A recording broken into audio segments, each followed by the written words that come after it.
With the Los Angeles Times, I'm Lindsay Theory. This is Gary Klein. We're at USC training camp. The Trojans wrapping up a full week of practices, and as you can probably tell, it's a little bit warm. Temperatures hovering in the 90s. Gary Klein didn't like how his hat looked on camera, so in a bit of a high maintenance move, he took it off. Some of these players out here today, though, not high maintenance. They're from parts of this country where this actually feels nice to them. John Plattenberg said, coming from Texas, that this heat is nothing. He's used to 100 degrees and humidity. I know you spoke with a few others, Gary. What did they have to say? Well, Adoree Jackson was also commenting that this was nothing compared to where he comes from in Illinois. They had a freezy, slushy truck come in after practice. Looked delicious. And Jackson was saying that, guys like Leon McQuay, guys like John Plattenberg, as you mentioned, who come from some really hot weather states in the summer, this was nothing for them. Nothing for them. So turning gears to the Bryce Dixon situation. It's been kind of an ongoing saga now. Nothing new for USC during training camp. There always seems to be one story that's out there that has not a lot to do with what goes on the football field. That's right, and we haven't even got to salute to Troy yet, which of course was the big day last year. So zing. Yeah. So what's happening with Dixon, at least according to his attorney, is he may pursue a court order to get Bryce Dixon back onto the team next week. That remains to be seen if that happens, but that was kind of the plan going into the weekend.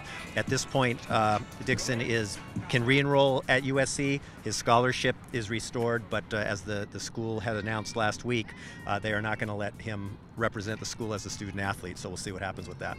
Moving to the field, Justin Davis, well, I guess we're not moving to the field because he hasn't been on the field. The returning tailback has been sidelined after the first practice with what Steve Sarkisian said is a hamstring issue. Gary, how much of an issue is this going forward? Well, it's still early in training camp, so we've seen guys over the years who are banged up a little bit early come back and they're fine by the opener. With a hamstring, with a running back, we've also seen some recent history here where that just lingers and lingers, and I think that is, if Sarkisian has a concern, it's that this may linger, so he wants him to just get back to 100%. In the interim, I think the upside of that is that Trey Madden has looked very, very good, and as you mentioned, the three freshman running backs have also performed well. They have. Another injury concern came up during Saturday's practice. Cornerback Kevon Seymour started the workouts and then he hobbled to the sideline where he remained through the rest of the session. What's concerning about that for the Trojans is that secondary is already pretty young and pretty thin. Right. Seymour, the senior in that group, him going down, we'll see if he comes back tomorrow. Sarkisian said through a school spokesman that he had just banged up his knee and it was nothing serious. But again, they are not deep at that position. That should allow guys like Iman Marshall to get more reps, but we'll have to see if Kevon bounces back from that.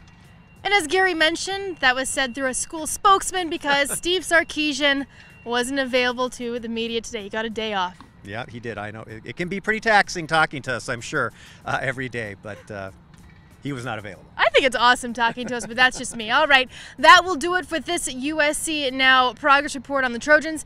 Be sure to keep it on the Los Angeles Times for the latest from training camp.